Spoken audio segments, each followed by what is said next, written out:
It's back to school month for many of you in our audience, and you are out there buying clothes for your children, making food purchases, and maybe feeling a little bit of a squeeze on your budget or a lack of a budget. And we have the perfect guest today and this month to help us through that journey together. I'm talking about Mary Hunt.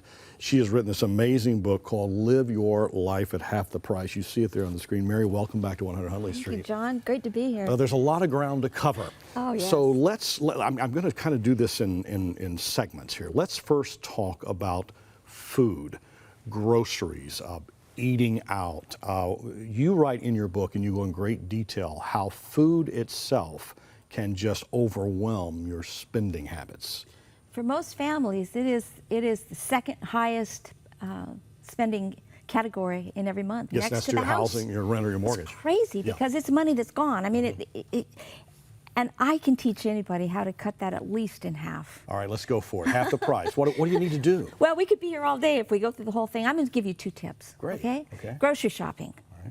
Cash only. Do not go with anything. Don't take a plastic piece of anything. Debit card, credit card. Checkbook? No. Nothing. No. All right. Because you can be impulsive. All right.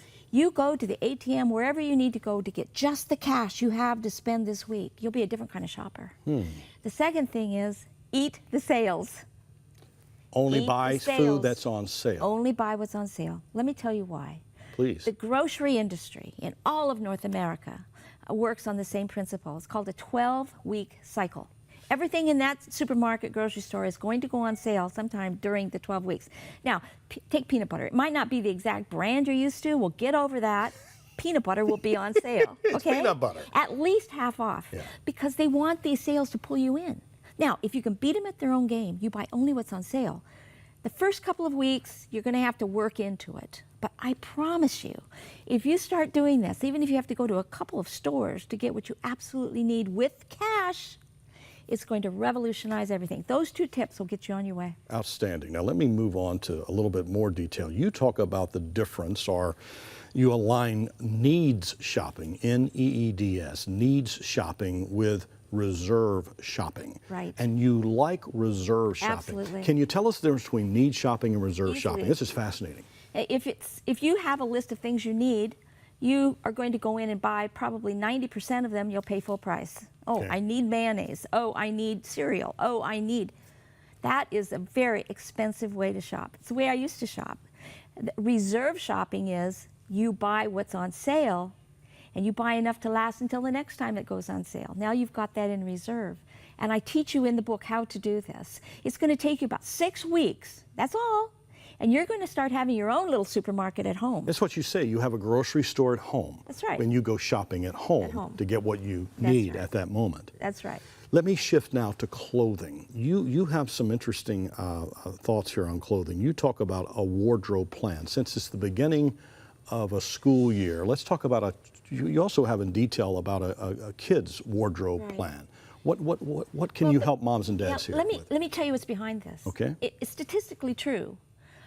We only wear 20% of the clothes that are in our closet. Really? I mean, that is for most people. We wear 20%, 80% just sits there. It doesn't fit right, it's the wrong color, we got it on sale, it's never been right. It's a gift. Yeah. You know, you got to get over that. I call it the dark side of the closet. We got to get rid of that. And then you have a plan, you know. John, you're a well-dressed, groomed, wonderful, but you probably don't need 85 suits. No. If you had them, you'd only wear 20% of them, I promise you. Oh my goodness. So you've got to have a plan. And even your little children, my 6-year-old grandson going back to school, he starts tomorrow. Okay. His mom has a plan. He has 3 shirts, he's got 2 pants. I mean, that may not be exactly it. I don't have it memorized, but that's what he has. And they know what he has, their shirts, everything fits right, it's the right color. You can just do so much better. Now, when you have a plan, the whole world opens up to you. You can go to consignment shops. Yes, you can. You can go to thrift shops. You can, because you're not there trying to figure out, oh, is this going to be in style or whatever. You know before you go the right colors, the right size, all of that. Okay, now you also talk about the value of going to discount stores that carry good names. And don't just pass it on the rack and say, okay, that's too, especially for men, to say, oh, that's 2 sizes too big for me, a suit or a sport coat. If it's a great price and if it fits within the 2 sizes of your, Okay, you're saying you read my book. yeah. So you say key to you is say find a great tailor. Absolutely. Okay. That So is- but people think, oh, a tailor's expensive. So offset that for us a little bit. Well, if you can get, all right, you go into the store and just a drop dead fabulous price on this 2 sizes too big sport coat. Right. Okay. Yeah. It's on sale for $19. Yeah. You know this thing was over $100 Yeah. originally. Sure. You just know your brands, and, Sure. it's the right color and everything. You can take that to a tailor who knows what he's doing. Now, 2 sizes, you're right. Can't go up or down. It can't go down more than 2 sizes. Yeah, because you Couldn't lose go up something in the either. lines of the cloth. Right. Yeah. You know, even if it costs $40, $45. You came out with a great sport coat for $65. 65, Yeah, there you 70 go. bucks. So Fantastic. you've got to be able to think strategically here. Let me ask you too about folks as they get older. They have life insurance. I'm jumping around and all. There's so much here. You've got to get this book, and we'll tell you how. As you get older, should you have less life insurance? And is there what's the strategy or philosophy of There's life only insurance? one reason for life insurance. Tell me what it One, is.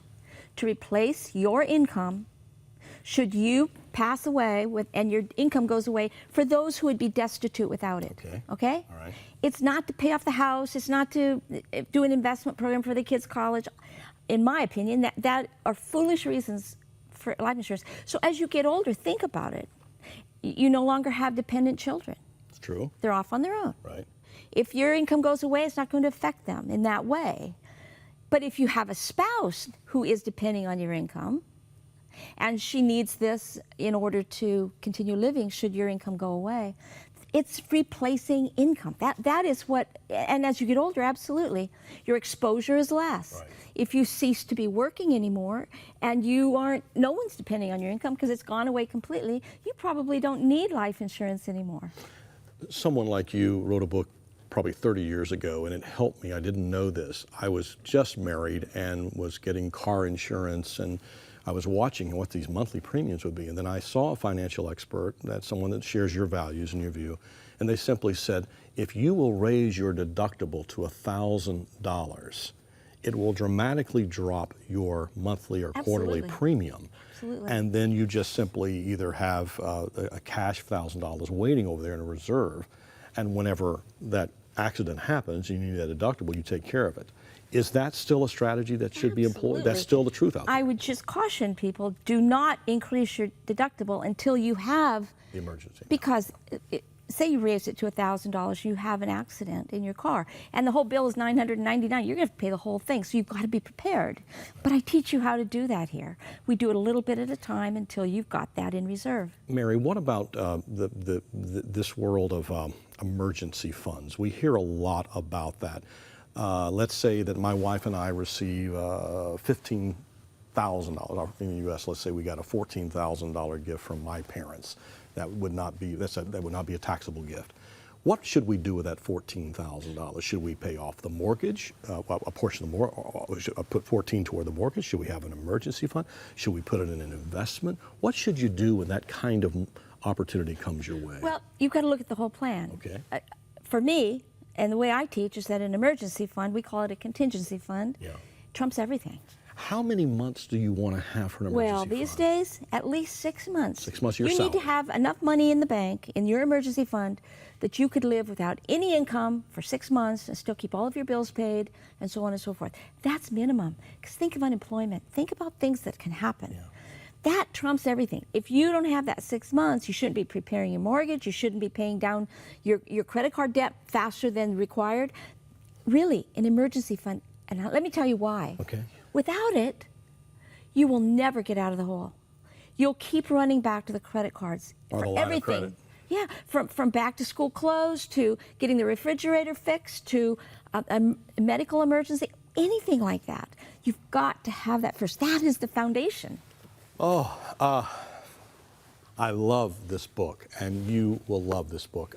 She goes deep, and then you also have a website, and you blog, and people, millions visit your website. What is? We're going to put it on the screen, but just tell us what it is. Well, don't be offended. Okay. It's everydaycheapskate.com.